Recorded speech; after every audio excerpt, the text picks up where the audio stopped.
ní kò ṣẹlẹ̀ sí mi nítorí wípé èmi ni mo jẹ̀bi ikú. I will never forgive you.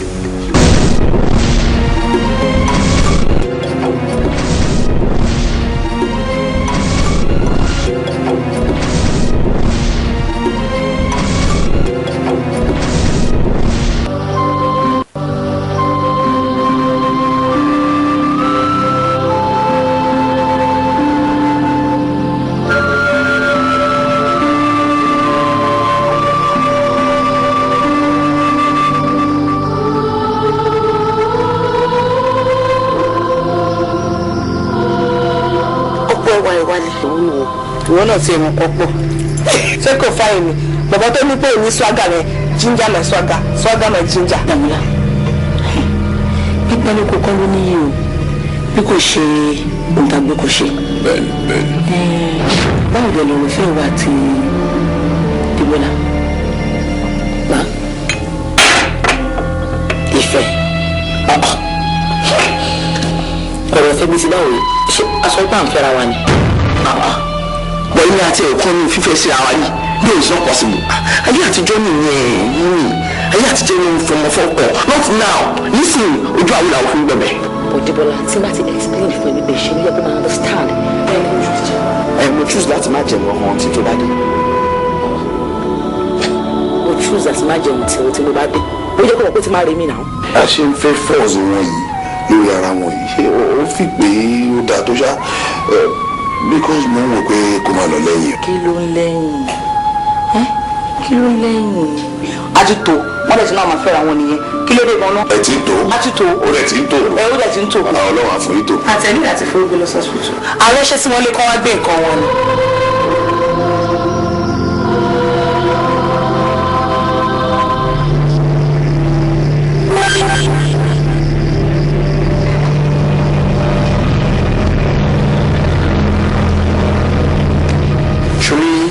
Kò ṣe gbogbo ọ̀rọ̀ kan máa lánú gbàgà tí wàá máa pariwo sí. Inú wọn ń lánú gbàgà ṣé gbogbo bó ṣe ń ṣe lẹ́nu ọjọ́ mẹ́ta yìí ó fẹ́ kí n ní second thought lórí ẹ̀. Second thought ló wà tèmi ní ọ̀rọ̀ tèmi. Oòrùn tó wà lókè yìí ó rò pé ó tó gbé a. Gbóòórùn ẹ̀ fáyẹ̀ dábò ẹ̀ fáyẹ̀ gbogbo front wheel ẹ̀ máa rẹ̀. Ó lámì ìjàmbá àbí tó ṣe kí ni màá tẹ̀ kí ọ orí ẹ̀ yìí màá tẹ̀ kí ọ.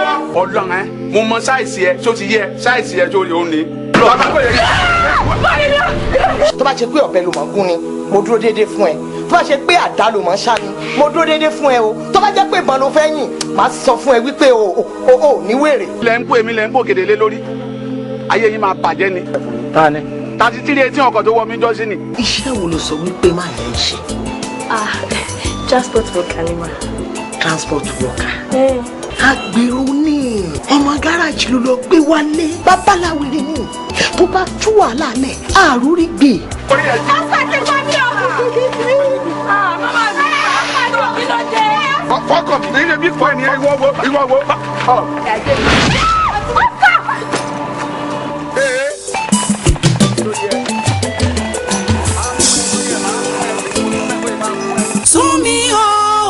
Súnmi sọ́lá ẹ má tú o adé tó ìfẹ́ ẹ dákun ẹ má tú dúndún ìfẹ́ borí ìlú ẹ máa gbọ́ ẹni tí ń jó lọ́wọ́ ò lè gbọ́ mi ràn mọ́ o Súnmi sọ́lá yẹ̀yẹ̀ òrékelẹ́wà Súnmi sọ́lá. Súnmi sọ́lá òrékelẹ́wà ọmọlá ọmọ rọ̀ Súnmi sọ́lá ọjọ́ ìgbéyàwó kọ̀sẹ̀ mẹ́ta wàhálà bẹ́ẹ̀ ẹgbẹ́ ayọ̀ ló ń pa Súnmi sọ́lá ní àgbéwò ń bẹ̀ o ọ̀rẹ́ méjì ìmùlẹ̀ méjì ọkàn rẹ̀ gbọ́dọ̀ yálà wọ́n ń wí Súnmi sọ́lá ní ọ̀nà tó máa yàtọ̀ o Súnmi sọ́lá ọ̀tún lérí òsì lérí omi gbóná ó yeyeye ọmọ agbésàkàwé Ọdúnladé mà ló ń fẹ́ torí bọ́ Súnmi sọ́lá written and produced by Ọlọ́tìbámidélé Ọlámídé starring Ọdúnladé Adékọ́lá Ìfúsọ́kọ́ Ọlọ́yẹ̀wọ̀ Ọ̀sẹ̀ Arẹ́gbẹ́ṣọlá Tóyìn Afọláyan Àìná Gold Fákó Rashidi marketed and distributed by Ajígbẹ̀yìn marketer Wasayo Ventures Nigeria Limited fún ìdílé ní Dúmọ̀tà Súnmi sọ́lá. Aláṣẹ ọmọ láṣẹ ni. Mo pa láṣẹ. Mo ti di ọmọ aláṣẹ. Mo pa láṣẹ. Látòní lọ ayé ìdìgbàsíra. kábíyèsí. Elédùmarè.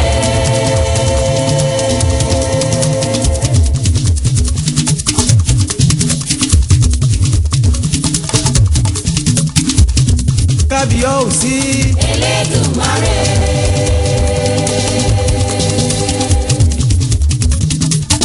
kábíyèsí. Elédùmarè. kábíyèsí. Elédùmarè. alápá ńlá. Ọ̀sọ̀lẹ̀ ayé rọ̀. ọba dàgbà. Àpàrọ̀ òye.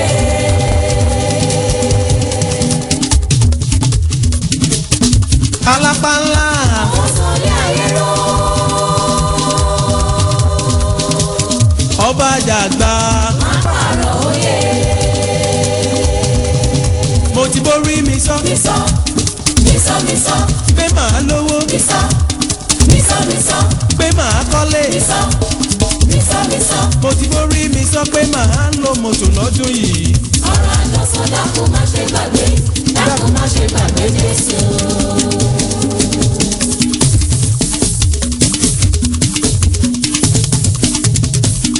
Ṣọ́nà, kí ló ti dùn? Bàbá ni bàbá. Ṣé báwọn kọ́ra fídíò CDs lójoojú ní gbèsè? Kí ló ti dùn? Bàbá ni bàbá. Oríire wọlé dé gbogbo ènìyàn. Ilé iṣẹ́ kan wà nílẹ̀ yìí tó dágájá nípa káta sinimá tó ń lògbà lọ́wọ́lọ́wọ́ tó mọ́lẹ̀ rẹ̀kẹ̀tẹ̀ yálà lórí VCD àbí DVD pẹ̀lú ojúlówó orin tó lóyin ládùn lórí CD àti audio cassette. Filua Video International ní kẹ́ ìgbà lọ. Filua Video International Limited. Gbogbo sinimá ìgbàlódé àti ọ̀kan òjọ̀kan orin tó dùn tí gbogbo kan sí ni wọ́n ń tà nílé iṣẹ́ wọn o. À ń ra sinimá nílé iṣẹ́ wọn wá wò bàìbàì ò sí ń bẹ́ẹ̀. Gbogbo fídíò CD àtònítẹ̀ bá rà nílé iṣẹ́ wọn. Débẹ̀ kò fà mí. Ẹ̀dínwó pátápátá sì ní gbogbo ẹ̀.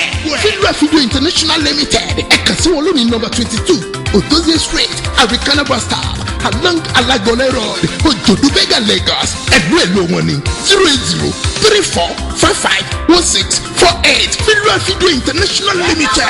Aṣíwájú ìbànújẹ́ kan. ẹgbẹ́ orí sókè ìyẹn nu ọ̀nà àní kí agbẹ́ sókè ìyẹ̀kùn ayérayé kí ọba ògo kí ó wọnú ilé yìí wá ta ni ọba ògo yìí olú àwọn ọmọ ogun òun náà ni ọba ògo. Ọba ògo tó rí nínú ògo. Ọba ògo tó rí nínú ògo. Ẹ bá mi wọlé fún aládé ọba. Ọba ògo tó rí nínú ògo. ẹ̀rí bó ṣe ṣẹ́ wẹ́lẹ́wẹ́lẹ́ orin ẹ̀mí tuntun tí àpàkọ́lé ẹ̀mí ọba ògo látọwọ́ sista Bímpé Adéwálé àrà òtútù lélẹ̀ ìlágodo orin ẹ̀mí. Ó rá bàbá o, mo pé gba ọpẹ́ wá. Ó rá bàbá o, mo pé gba ọpẹ́ wá. Ọlọ́pẹ́ kò pẹ́ mi ọpẹ́. ọba ògo ti wà lórí audio CD àti VCD ràkọ́ lónìí kò dá láyọ̀ iléeṣẹ́ tó ń pin tó ń tà ní Filua Video International 22 Odosi Street off Alagbole Road Ododu Bega Lẹ́kọ̀ọ́ ẹ̀rọ ìbánisọ̀rọ̀ 003-455-1648 ó tún wà ní Bimade Music 005-607-7193. Ọba ńlá ọlọ́run ńlá.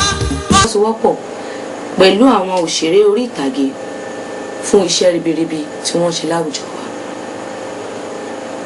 Bákan náà ìjọba ti fọ́n rere rẹ̀ síta wípé à ń wá ọ̀dọ́mọkùnrin kan tí orúkọ rẹ̀ ń jẹ́ MM Ajibola ẹni tí ẹ̀ ń wo àwòrán rẹ̀ ní ojú móhùnmáwòrán yín pé ẹni tó bá rí yóò gba owó ribiribi tó tó mílíọ̀nù 2 náírà. Ní báyìí náà mo dánu dúró títí dìrọ̀lẹ́ lẹ́gbẹ̀ẹ́ ìròyìn lẹ́.